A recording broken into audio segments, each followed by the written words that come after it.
Welcome to Weekly Digest, where we highlight the work of ministers of government as they push the administration's development agenda. Picking up from where we left off last week, Minister of Agriculture, the Honourable Zulfikar Mustafa, says an investigation will be launched into why instructions handed down to assist flood-affected farmers in Region 6 are not being carried out. The minister made this commitment after farmers raised the issue during visits to several communities in the region Saturday last. The communities include Molson Creek, Crabwood Creek, Bushlot, and Skeldon. So I've asked for an investigation to be done, especially GLBA. I asked the CEO and the deputy CEO to find out why these officers, why these veterinarians didn't went to these people and extend the kind of services that we have. So I hope by next week I can have that report early next week, and I also asked the NARI, the head of NARI, to find out also, because people are complaining bitterly about our extension services in the region, and we have to make it right. The minister says there are about 50 extension officers in the region, and he has made it clear that they have to be more responsive to the needs of the people. Minister Mustafa told the farmers excavators will be dispatched again to help them at Molson Creek and Crabwood Creek.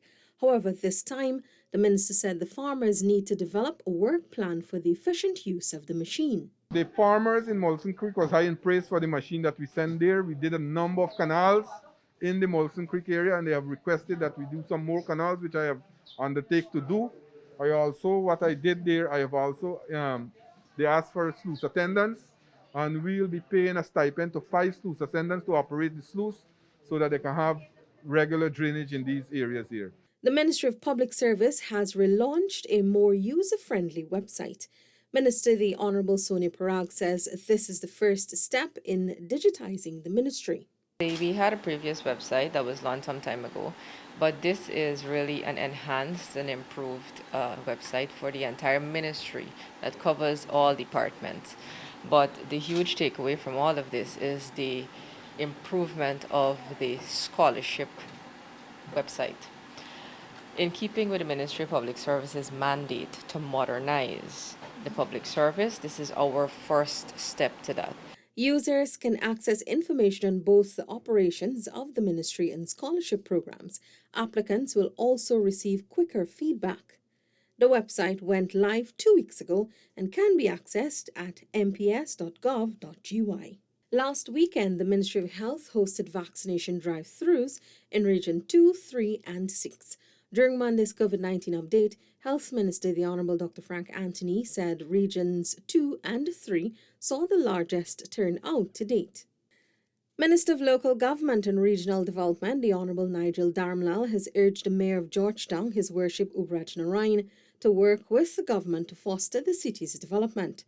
Minister Darmlal says the political heads at the Mayor and City Council, MNCC, have abandoned their responsibilities to the capital city. The mayor and councillors at City Hall need to stop with their repugnant attitude towards development. I think that their decision making has been reckless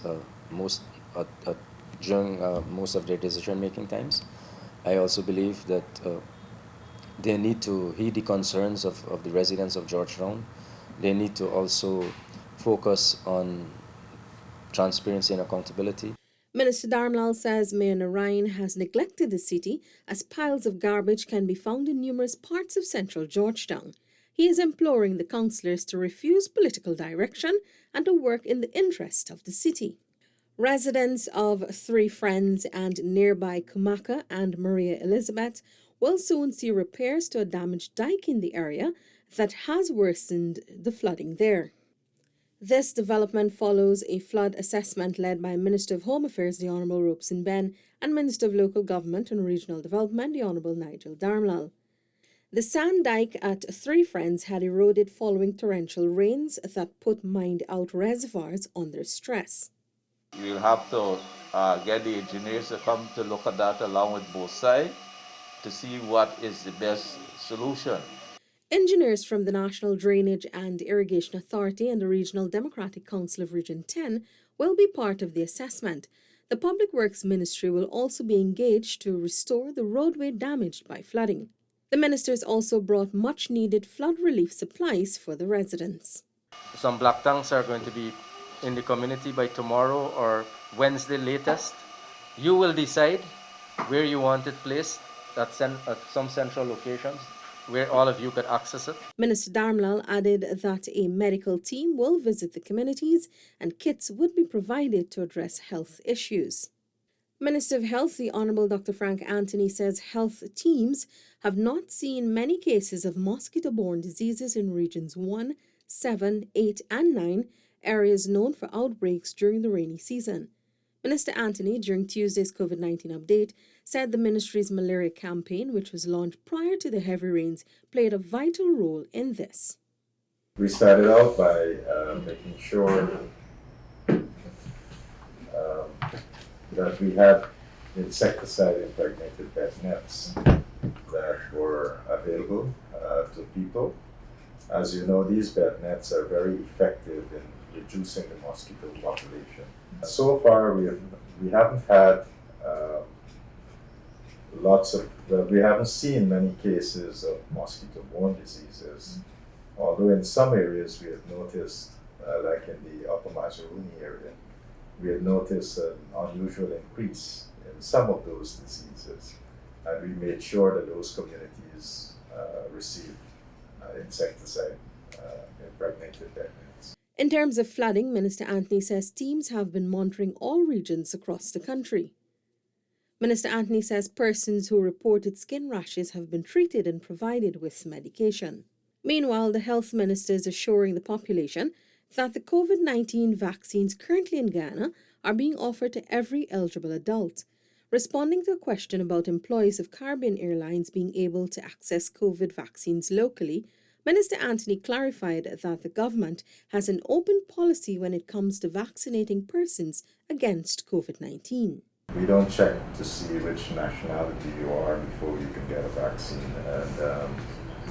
and so our policy has been very open, and I think a number of Caribbean nationals who are here in Ghana would have benefited from the vaccination program.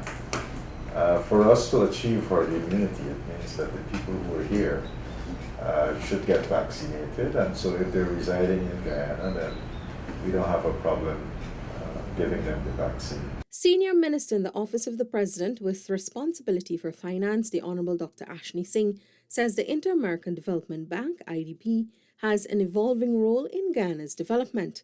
He was speaking during a ceremony held for the disbursement of trade finance from the IDB to several local businesses at Demerara Bank's Camp Street corporate office. The finance minister says this initiative, valued at $7 million, is a manifestation of that role. Let me say that the provision of this $7 million facility by the IDB to Demerara Bank, by Demerara Bank to clients such as yourselves, the injection of this liquidity comes at an extremely challenging time for the Guyanese economy and indeed the regional and global economy. He noted that the battle Ghana has been waging against the COVID-19 pandemic and the recent flood disaster together has disrupted the livelihoods of thousands, with COVID taking many lives. The minister encouraged the IDB to embark on more initiatives in Ghana, like the Trade Finance Facility. Minister of Housing and Water, the Honourable Colin Crowell, conducted an outreach in Matakai Sub-District, Region 1, to provide emergency relief to over 200 families in Arkaka, Falls Top, 14 miles in Matthews Ridge, who have been affected by recent floods. Minister Crowell said the initiative is the first response to those flood-affected persons. Subsequently, additional support will be provided to residents, farmers and miners. We understand what you're going through. You can be rest assured, therefore, on behalf of His Excellency President Mohamed Irfaan Ali and the leadership of your government, we will be with you throughout the process to help you in your recovery phase. He told the residents that the government will continue to monitor the flood situation to ensure there is no outbreak of waterborne diseases and that the livelihood of residents are safeguarded. Minister of Health, the Honourable Dr. Frank Anthony, says there is no mix-up in the shipment of Sputnik V vaccine. During Wednesday's COVID-19 update, Minister Anthony said the Ministry of Health had done 2 separate orders for the Russian vaccine to aid in the country's fight against COVID-19. The Ministry of Health, we did 2 orders. The first one was for 400,000 doses of Sputnik V vaccine. And of those, that first order that we placed, which was the monies that I went to get from the contingency fund. And when I was asked those questions, I explained then what those monies were for. So that's to take care of 400,000 doses. That would include paying for the 200,000 first dose and paying for 200,000 second dose. Minister Anthony says Ghana has received the first doses covering the 200,000 and a partial supply of the second dose from that first order. We have received to date 61,000 of those second dose. So we have approximately 139,000 second dose remaining from that first order. In addition to that first order, we have also placed an order for 86,000 doses, additional doses, which would make up 43,000 first dose and 43,000 second dose. We have received the 43,000 first dose, and we are now awaiting the 43,000 second dose. So in together, what we have remaining then is 182,000 second dose vaccines. Monies for both orders of the vaccine came the first time from the contingency fund and later the supplementary budget approximately 2 weeks ago. Over 30 persons in the East Berbice Quarantine Region 6 completed a 2-day Train the Trainer workshop hosted by the Ministry of Labour's Board of Industrial Training BIT on Wednesday. The Technical and Vocational Education Training TVET, which was held at the Gaisuku Training Centre, will allow participants to deliver effectively in the classroom. Labour Minister the Honourable Joseph Hamilton said the forum was thoughtfully organised after several assessments were conducted during previous outreaches to the district. He said the previous government had no intention to expand BIT. Before last August, there was no Ministry of Labour. And so what we are doing is re-establishing a Ministry of Labour. You just heard testimony from one of the trainers that they were trying for 2 years to get a program. And they did not get it. And that goes around the country. As I travel, people say the same thing. The minister explained that the ministry had to put immediate systems in place for the delivery of better services to the Guyanese people. Restaurant Week 2020 was on Thursday launched with an increase in the number of restaurants participating in the 10-day culinary showcase at standardized prices. Minister of Tourism, Industry and Commerce, the Honourable Onid Walron, opened the event at the Bistro Cafe and Bar at Movietown. I see Restaurant Week as an important and critical element of Guyana's tourism thrust.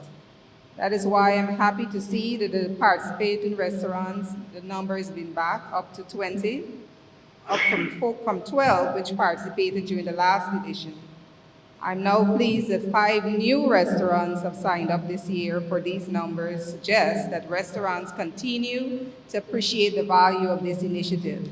Minister Walron says all the restaurants have been deemed compliant with the COVID-19 protocols and have gotten conditional approval from the Ghana Tourism Authority. The restaurants were encouraged to use as much local products as possible. Minister Walron also urged Guyanese to support the event. This Restaurant Week is sure to demonstrate that what we can accomplish by applying our creativity, inspiration, and passion to the culinary arts. I challenge the chefs and bartenders to bring their A game and show their versatility in food and the beverage industry. Likewise, I encourage all of Guyana to participate in Restaurant Week. Minister of Health, the Honourable Dr. Frank Anthony, says Guyana has reached a milestone of more than 100,000 persons fully immunized against COVID-19. During Thursday's COVID-19 update, Minister Anthony noted that this increase is a step closer to beating the pandemic. This is pretty good because by people having both doses, we are getting closer to herd immunity. We estimate that we'll have to get at least 80% of our adult population vaccinated with both doses. So this is a step in the right direction. Meanwhile, unvaccinated or partially vaccinated persons are at a higher risk of contracting the Delta variant of COVID. During Friday's COVID-19 update, Minister Anthony said the World Health Organization, WHO, has stated that the most severe cases of the virus are in persons who are unvaccinated or those who have not yet completed the full immunization process.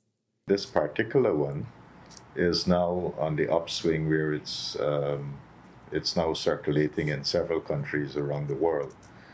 And it is causing an increase in cases, and it is causing more hospitalization and possibly more deaths. This particular variant is more transmissible, so it is twice more transmissible than the alpha variant, which was the one that was in the UK, and you know that one was really highly transmissible.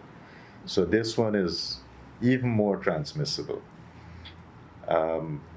So that's one of the hallmarks. So if people get it, it is going to be passed on very quickly. The health minister again appealed to Guyanese to take the COVID vaccine and protect themselves and those they closely associate with.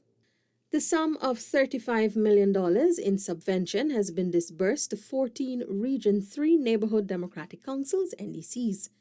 The monies will assist the NDCs to better serve the people of their communities. Minister of Local Government and Regional Development, the Honourable Nigel Darmlal, says the disbursement is 50% of what the NDCs will receive. The remainder will be delivered soon. Our government's position is very clear in terms of how we do our work, and we expect a minimum of excellent performance from you. We recognize that chairs of NDCs and overseers especially being statutory officers of the NDC, the chairs being elected officers, but they have certain statutory functions, that they are going to conduct themselves in a manner that is free of any discrimination or victimization. Our position as government is that we are one government for all of Guyana, and that is how we must conduct ourselves. He noted that it is important for local leaders to recognize the direction government is taking to pursue development. The minister also called for there to be transparency and accountability from the NDCs when executing their duties and to be more visible in their communities. Prime Minister, the Honourable Brigadier Retired Mark Phillips, says exercise trade winds foster regional cooperation. The Prime Minister shared this during his address at the closing ceremony of Exercise Trade Winds on Friday at the Ghana National Stadium. Exercise Trade Winds has become a key annual activity that showcases and demonstrates our collective commitment to regional security and security cooperation among partner nations. About 1,500 U.S. military, partner nation security, and civilian personnel participated in this year's exercise. As we seek to promote the Caribbean as a region of stability and prosperity, it is important that as a collective, we make progress on a range of security issues, from border disputes, counter-narcotics, and the combat against organized crime, disaster relief management, against threats posed by climate change and global warming to our region. Trade Winds is a United States Southern Command-sponsored combined joint exercise conducted with partner nations to enhance the ability of defense forces and constabularies to counter transnational criminal organizations. Ghana was scheduled to host Trade Winds in 2020, however, the exercise was cancelled due to COVID-19 and the country offered to host this year. Minister of Education, the Honourable Priya Manikchan, visited the North Rhineveld Multilateral School, where she conducted an assessment to ensure the auditorium is properly equipped for students to write their CSEC examinations. On Friday, the minister noted that the decision to have students write their exams at the facility was taken after the ministry consulted with the students, parents, and teachers. We didn't leave you home and make a decision on Saturday that we will do X and Y with these 65 nameless children. We met you, we listened to you, we heard from you, and we tried to serve you in the way you told us would be best for you. On Saturday, June 19, a fire ravaged the North Rhineveld Multilateral School, destroying the entire teaching block. The Guyana Learning Channel on Friday officially launched its Whiz Kids game show, which features grade 6 students from various schools answering NGSA level questions. During the launch, Minister of Education, the Honourable Priya Manichan, said while the COVID-19 pandemic has challenged the education sector, it also provided an opportunity to explore ways to make learning fun. In this period, we have found ways to try to make learning entertaining and fun. And we truly hope that every NGSA student is going to take the opportunity to use these different programs and facilities so that you could do as well as you could possibly do come the exam day. The program is aired on the Guyana Learning Channel and can also be viewed on the organization's YouTube platform. Minister of Home Affairs, the Honourable Robeson Ben, on Saturday met with persons who lost belongings in the fire which occurred at Durban and George Streets early Thursday morning. Multiple buildings were completely destroyed and a nearby jewellery and pawn shop scorched. The minister provided the affected individuals with hampers and expressed empathy for the losses incurred. Minister Ben told DPI that he contacted several other ministers and the Guyana Revenue Authority to assist businessman Kevin Phillips, who lost his vulcanizing shop in the blaze, to restart his business. That's it for this edition of Weekly Digest. For these and other government-related information, do log on to our website dpi.gov.gy and our social media platforms as well. Goodbye.